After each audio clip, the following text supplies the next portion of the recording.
Hey, this is Azrael Lawless, and once again, you've taken the elevator right into Vella, and you're here with another Lawless interviews and the author Naomi Ault. Say hi. Hello. Hi. Naomi is the author of Chew, and it is incredible. So I'm really eager to talk to her, and let's get started.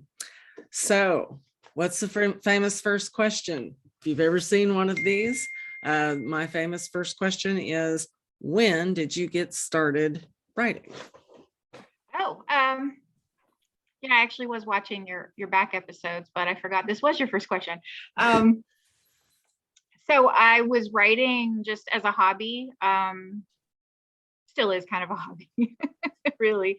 So I was writing back, I don't know, 10 years ago, 15 years ago. Yeah. I don't know, when the kids were little, just kind of writing stuff, storing it on my laptop, sure that I was never showing anyone, not even a single word, because I was embarrassed. It was pretty bad. It is pretty bad. I don't know. You're such a good writer. Like a lot of it. So it's a lot of it's fun. I purged a lot of it recently. Thank God. I was worried like something would happen. My kids would see that old stuff and be like, "Oh my gosh, Mom, that's embarrassing." Your mind, Mom. What were you thinking?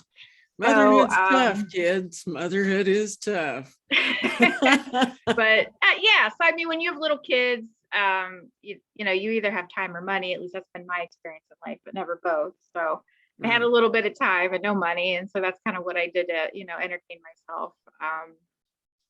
Writing spooky. I actually was writing kind of like spookier type stuff, supernatural theme type things. So and then the kids get older and then they start going to baseball practices and that sort of thing. And so I wasn't writing. But every year I'd get out in November, I would get that one story out and I would rewrite it from scratch every November. I probably wrote it 5 or 6 times. Are you talking about Chew now? What's that? Are you talking about Chew? No, I was actually writing Discarded Objects of the Apocalypse. And at that time, it was called The Fourth Secret. And it was a significantly different story than what I've been posting to Vella now. But I was writing that. Go ahead. Posting that under what name? I'm posting it under Naomi Ault. It's on Vella right now. No, I just meant the name of the serial. Oh, Discarded Objects of the Apocalypse. Okay. And then season 1 is Alice Kane Must Die. Oh, yeah.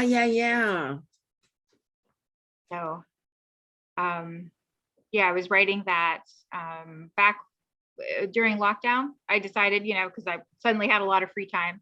You know what? I'm just going to write this and I'm going to put it on Amazon. And I just had like this, I'm just going to do it. I don't care. I was horrible stage fright at the idea of anybody reading my work still, but I said, I'm just going to do it. And then I had gotten this idea for the zombie thing, as I was calling it then.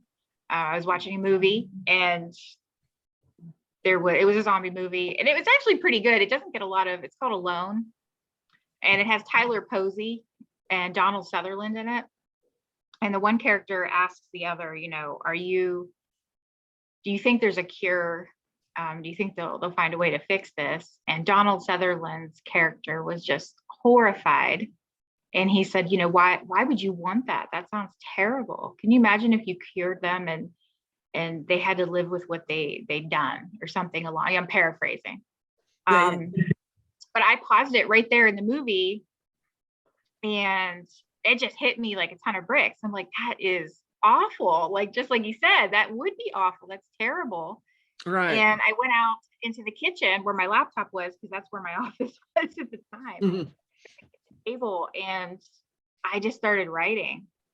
And then I didn't stop until the whole first, I call it a first episode now, but at the time it was just, I intended that to be complete, a short story, just a complete short story. And then it was like probably 2 weeks later when I never finished that movie. I never went back. It was like 2 weeks later I went back to see how it ended, because I was caught up in this fictional world of zombie apocalypse. Wow. And now we're talking about Chew. Yes. Yeah. So Chew actually interrupted the discarded objects. And it Okay, does often.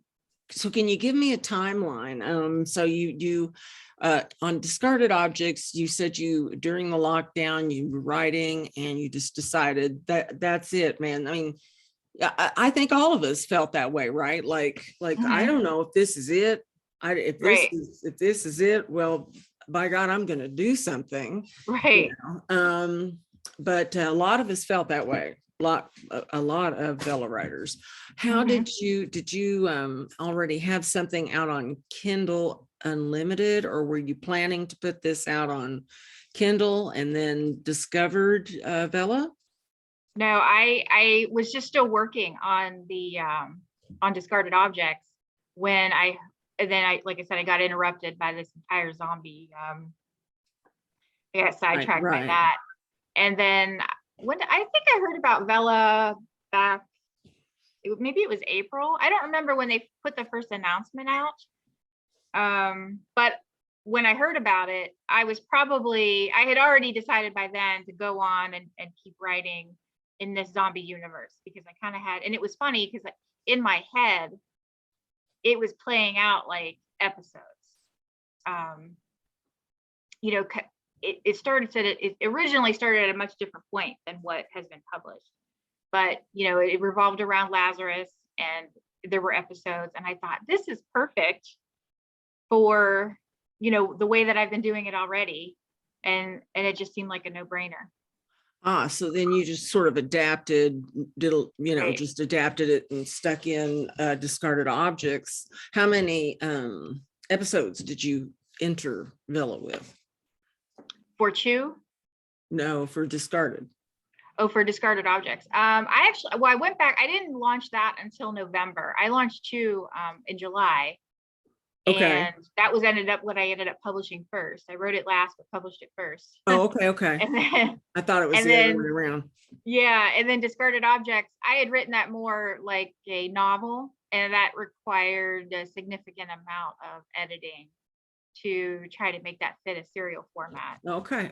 So I'm glad I waited, because even when I published Chew, I thought I had the whole serial format down, and even now I think now maybe about mid the second season, I really got on pace with your hooks and the episode length and all that stuff. It took me a while to find a beat on that, I think. Yeah. Well, I got to say, I have not read Discarded Objects. I didn't know about it, but I will take a look at that for sure, because Chew is incredible. And I Thank know you had to have had some really, really great input about this flow. What have people been saying to you?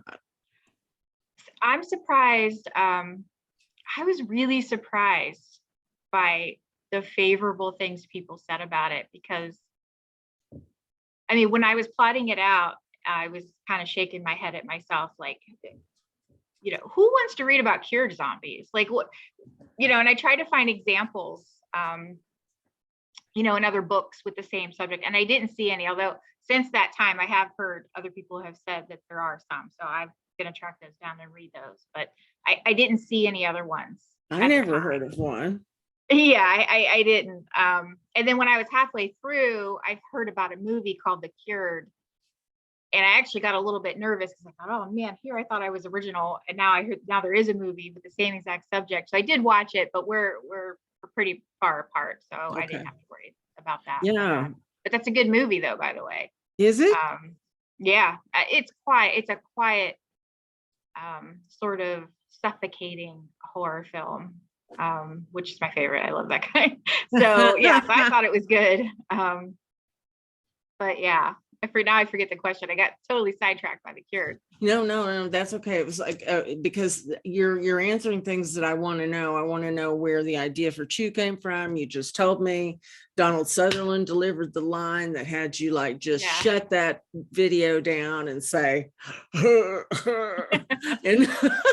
pretty much exactly like that. And you ran over to the laptop and you started writing. And Chu is incredible. Now, I have heard this from several writers whose opinion I admire. So like Kid Julick was like, can you imagine? She remembers eating her mother. Oh my gosh. I'm like, oh, that was Kitty that said that. Do what?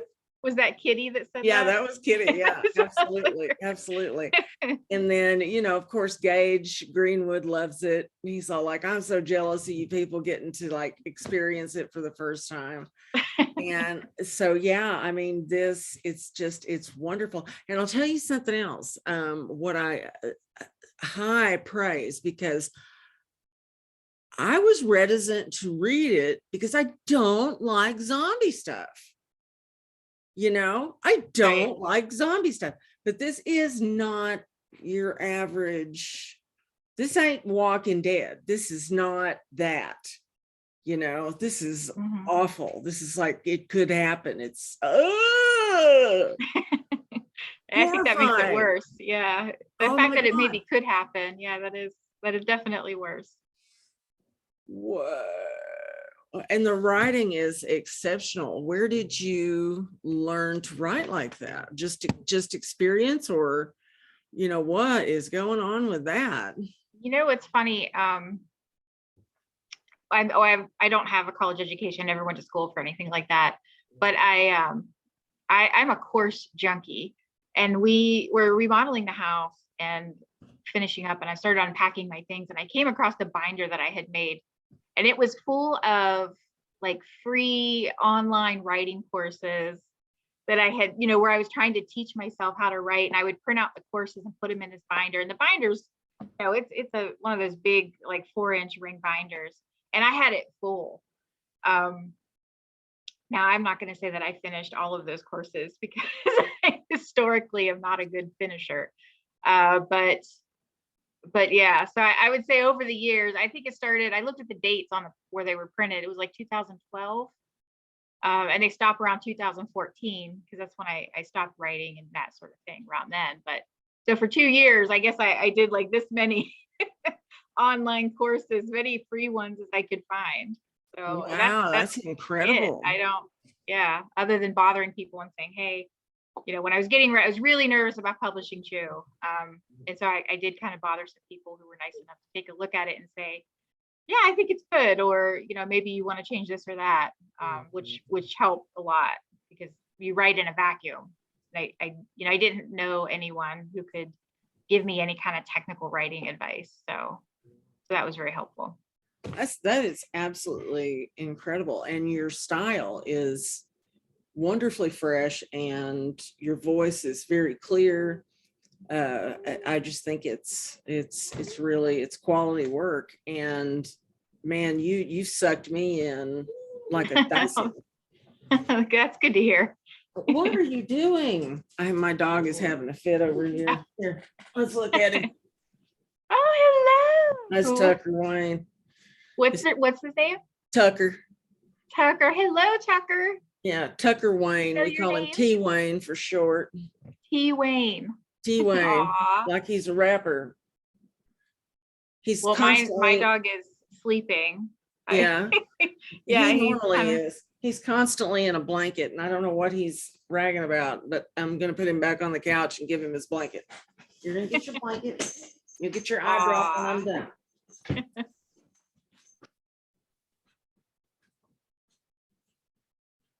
There. I have a lot of pets. I mean, a lot, dude. But so sorry about that. But yeah, absolutely, just incredible writing. It's so good. It's so good. Thank you. And I know that you've gotten great response. I didn't look at how many reads this thing has, but it's got to have a ton, right? I think I just passed. I passed was it 3,000? I think it's 3,000 likes. 3,185 thumbs up, people. There it is. 3,185 thumbs up with 71 episodes in. You're in the third season now? Yes, about not quite halfway through. Oh, wow. Yeah, it's going to be a long one. I mean, it's really, really an incredible read. I suggest it for almost anyone who likes to be a little scared, you know. I think I'm just numb to it now, the scary level, because somebody had said something that they wanted a recommendation for something that wasn't too scary, and their self-recs are okay. And I was like, I don't think mine's that scary. And my son stopped me. He said, don't tell people that. I said, I don't even know if it's really horror, is it? Oh, yes, it is. Oh, my goodness. Yes. Yeah. I think, the concept of possibly eating your own mother while you're going over for her birthday, and instead you nom up on mom. nom on mom. Hi, Mom. she was less than thrilled to read that opener. And I'm still hearing about it. Oh, it's a rough one. I imagine you will hear about that at every family meal. Yes, she'll be over tomorrow. I'm sure it's going to come up again. So. Oh, no doubt. Set something on the table. Well, good thing we had that. Yeah. I was. Well, it got worse because there's a chapter. She hasn't read all of it. She's read. I don't know if she's even out of the first season, but she looked ahead and she saw that there was a chapter titled Nana, which is what my children call her. And so she was interrogating me at lunch last week or the week before. Well, what is this chapter? What is this about? Why is this chapter called Nana? What do you do? What did you do now? What did I do now? You've been asking me that since I was a teenager, Mom. Come on. You go read it and find out, dude. Read it. Find out. Yeah. Start reading it and find out. Exactly. But, exactly. So your writing's incredible. You've, I'm going to say you've really gotten your voice down. You've perfected your craft. You're writing on Chew. And you are going to continue writing on the discarded objects. Yes. So that story is going to continue. So Chew's in its third season. What about discarded objects? Do you foresee it being in the sort of the same sort of thing that Chew is, where it's going to go season after season? Yes, and actually, I would say that's a longer story. I'm reluctant. I wasn't sure how to phrase these. Whether I should call them seasons or installments is probably more accurate, because I think in a book format I may combine. I don't know. I'm still on the fence how I'm going to do that when I put them into books. But it's a much longer story, and it takes a lot longer for the story to unfold for that one. So when you get to the end of discarded objects, which will probably be June, it's like we've just scratched the surface of this entire tale, which involves a multiple cast of main characters. So the second installment is going to be from the point of view of someone else, who I can't say because it would be a spoiler. And then the third installment would be another point of view. And it kind of would go like that. And you're kind of seeing these events from these different points of view. And I don't know, I love this story. I love this story. I love it. I not that I don't love Chew. I do. I love Chew. I do get tired of writing though a little bit sometimes too. I feel like I wouldn't mind a couple weeks break and not think about the most depressing things I can imagine. And discarded object is more action adventure. It's depressing. It also is depressing. It's it's about an impending apocalypse, obviously. It's going to be depressing and it's going to be kind of dark, but there's a lot more action. There's a lot more adventure. There's love interests. I don't know. It's a lot peppier. It's far less dark than Chew. Sure sounds peppy. Real peppy. It's the apocalypse, and it's Yeah, the not that impending there doom won't of be love everything. interest in Chew. I mean, they're struggling to have a life. That's what this season is all about. They're trying to, um, have some kind of life. Like, what comes next? They did these things. You've got Lazarus, which is where these biters they've all gravitated to each other. They've all come to settle in this place that Will says is for them. And they're trauma bonded. So, now you've got Luke he's so important for so many reasons, but the biggest thing why I created him was for his outsider point of view. You're talking about Chew now. Yeah, I switched on you. I'm sorry. You switched on me, and you got ahead I of where did. I've read. So I'm joking. I want to know. Quiet. I want to know what's going on. So have you got this like written down, plotted out, written down? Which one? Chew. Okay. Yes.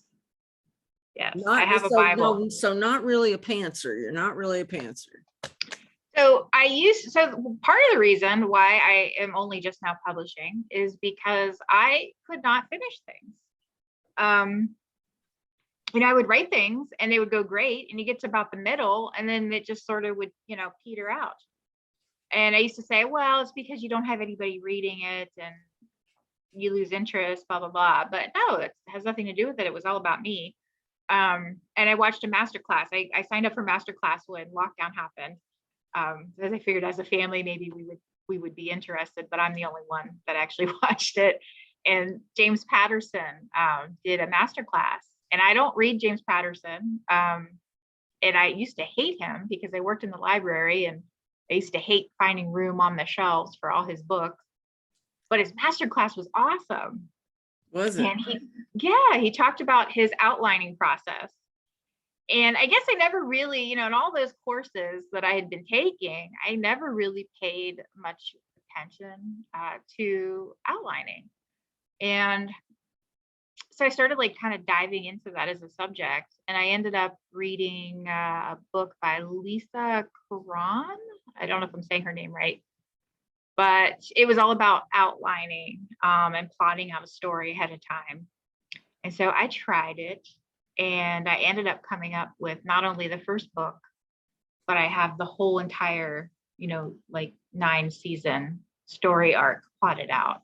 Wow. So it makes it so much easier. And I feel like I can finish. I was really afraid like of starting another thing and not finishing it. And so I wrote you all at once, start to finish. And before Vella launched, so that I would know I don't have to worry about not having an ending because it's already done. And then now I feel more confident. So that's why I'm posting 3 as I go. I'm actually still writing 3 as I go, but I know where it's headed. How many words is season 1 of Chew? Season 1 is really short. It's 43,500 words. Well, that's a little under a novella. Is that who says what's what? Because I've had authors tell me 50,000 words is a novel. Is 50,000 words a novel? Probably in the 50 to 60 range. I think it depends on genre too. I think like I can get away with that in my genre, but in a fantasy book, I don't think that would fly. Right. Well, yeah, mine are a little thicker, so I don't know. I find this fascinating. And so for 10 or 15 years, you've been writing your stories like on your computer, keeping them, stewing on them. Have you got more for us? What else you got? What else you got, woman? Besides people chewing each other's faces off. What else? So I have hopefully by this winter, I already wrote the prequel that I'm going to use as a magnet. It's called Make Me a Dragon. And wait. Woo. Okay, go ahead. So it's a Norse apocalypse Appalachian folklore mashup. That's the best way I can describe it. But when that was another, it was supposed to be a short story. But when I had it out for beta reading, and I sent it for a developmental edit, which was the first time I had done that too. And everybody wanted to know, well, what about these other two characters? So I think probably that'll be another Vella. If I can juggle, I'm actively writing 2 active series right now, and I'm working full time. That'll be tough, but I'm gonna try. So I think it would be a really good series. I think it sounds amazing. It sounds amazing. And I don't want to rush you, but I'm so mad at Zoom. I have the free account, and you're supposed to be able to just keep going. I've been using that account. And with 2 people, you're supposed to be able to keep going however long you want to, right? Okay. With two. But more than 2, and then they want to charge you. But now I guess they've figured out I'm really using it, so they want me to upgrade now. So right. I only have 10 minutes left to talk to you on the recording, but I want to talk to you some more when we're done. Okay. But I have to get the key questions in. The next one is, what do you read out on Vella? Oh, I read a lot. And lately I've been trying to take a lunch break and read stuff on my lunch break. So let's see. Oh my gosh. Where's my phone? Hold on. I have so many. Hair. That color of hair is so rare. It's so beautiful. Oh, thank you. Hold on. I will read you the stuff I have on my phone. 4. Keep it down to 4. Keep it down to 4. Oh, okay. So four things I always, S.A. Harrion, Briar Dark is my favorite all time. Briar Dark? Yes. Have you heard of Briar Dark? No, I have not. So yeah, that's amazing. If you like survival horror, and it's really spooky and creepy, and she does an awesome job setting up. It's amazing. That's all. What's her name again? Well, S.A. Harrion, Harian. Okay. So actually, I liked her so much that I tracked her down and made her be my friend. So that's that. Don't imagine that was really difficult. Okay, number 2. All right, number 2. Let's see, what else do I got here? Oh, then I got a filter. I don't know why this app is needlessly difficult to use. I hear that every week from my sister when I remind her to give me a fave. It doesn't need to be this hard. I don't know. It's kind of frustrating. Okay. So I am also reading, Becoming Rictus, which is by Lauren Cook, is a new one I just started. Okay. What else? I just started Season of the Monster by AJ Humphreys. That's 3. So okay, these so are also, your favorite Vellas? I don't mean what are you reading now? I just meant what have been your all-time so hard. favorite? I'm so bad at favorites. I mean, without a doubt, Briar Dark is my favorite. That's easy. That's hands down. May has the Selfie of Cala Ivory. Oh, here it is. The Selfie of Cala Ivory. That's a really good one. That's one of my favorites. That's by May McCullum. Of Cala Ivory? Cala, yeah, Calaivory, Cala Ivory, and that's techno horror. So that's about a character involved in some shenanigans on Instagram, and I won't say anything else. Yeah. It sounds like a picture of Dorian Gray, a modern take on that. Yes, it is. It's very much like that. And then Everything Went Black. He's so silly. He has Janice Livingston as the pen name, but it's Jason Christie. Okay. So I follow that all the time, which hopefully I'm not behind on that. I don't always get all my notices. That's a little frustrating too, when your app doesn't notify you, and then you find out accidentally that the story that you've been following got updated. Man, I could have read that last week. Oh man, so you keep up. I go through and I read episodes, and then I go to another one, and then I read episodes, and then I go to another one. I don't always keep, because so many of you are so far ahead. You've got 71 episodes. I've been on. Yeah, that's hard. Yeah, it's too hard to keep up with all of them. And It's some people keep putting out new ones faster than I can keep up with the one that I started with. Gage Greenwood has a bunch of new Vellas, and I'm still trying to catch up on, like, with the one he had previously, which is good. So I try to stay up on that too, or at least catch up. But right, any more right. hours in And the I day. mean, he's gone just woo way out there in episodes. Yeah. I'm the da da da dum dum dum dum. He's all in. He's got 4 or 5 now. I don't even know. I lost track. I hired a guy Brianna to take a look Leslie. at mine, and I have been sending them so infrequently because I haven't gotten back my swerve since COVID. And I send them Mhm. so infrequently. I like send them to him, and then I send him another email and say, I sent this to you, get it done. Yeah. He's like, what? You're getting me like 3 a month now. What's the big fire? Uh-huh. So it's got to speed up, man. I just can't catch up with you guys. You're just It's way too tough. fast for me. It's tough. It's tough to try to write and also read, because it feels like when you're writing, you're just stealing moments here and there, especially if you're marketing. I was just talking to somebody the other day, and I'm like, if I'm marketing, I'm not writing. If I'm writing, I'm not marketing. I can't do both at the same time. And I feel like I do a lot more marketing than I get to do writing. So I've actually contracted some help to try to take some of that off of me, because I would like to have more time to write. Well, I imagine you were pretty happy with the dough on Vella, and were you surprised like everybody else You mean by the bonus? by the money? Yeah. Oh yeah, because when we first signed on, there was no talk about a bonus. They didn't introduce that till later. Were you there? Did you launch in July, or did you come in later? No, September. Okay. So yeah, so when they launched, we didn't even know the launch date. They just, one day we all woke up and our stories were live. Like, what is that about? All right, cool. And there was no talk of a bonus. It was royal, straight up royalties.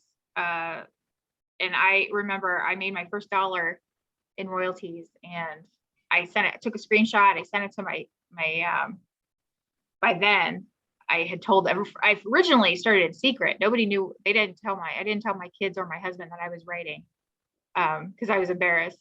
But when I did tell them, I sent them the screenshot of the $1, and I was like, mom made her first $1 in writing. Look at this. So they were excited. So That's pretty cool. Now, I love that. And you have kids. So how many and what are their ages? I have 2 kids. My oldest is 23, 24. I'm so bad. And my youngest is 21. He does not live, he lives on campus. He's away at school. But he's coming home today to see his mama. So I'm excited because they'll both be under the same roof, That which is never happened. wonderful. It's a wonderful feeling. It really Yes, it is. So Kendall Vella's been good to you. Tell me, last thing before we go, if you were in charge, what you would do, if anything, to improve Kendall Vella. One thing. You can have 2. Above that, Okay. I consider just grousing. All right, first thing, biggest thing, I would make it audio, where the customer can decide if they want to listen to that episode in audio or if they want to read it. I don't even care if it's any audio voice would be great. Any audio AI narrated thing is fine with me. Yeah, yep. I think that's a huge one too. Yeah. So I mean, Alexa will read it to you. I found out, but it's really? kind of cumbersome. Yeah. My device is going crazy because I said the word. The Alexa machine will read it to you, but it's not super. It's a little cumbersome to get it to do that. So if it was just right there in the app, that would be awesome. Oh, that's awesome. It's awesome to yeah. know that you can get it. So yes. Anything else?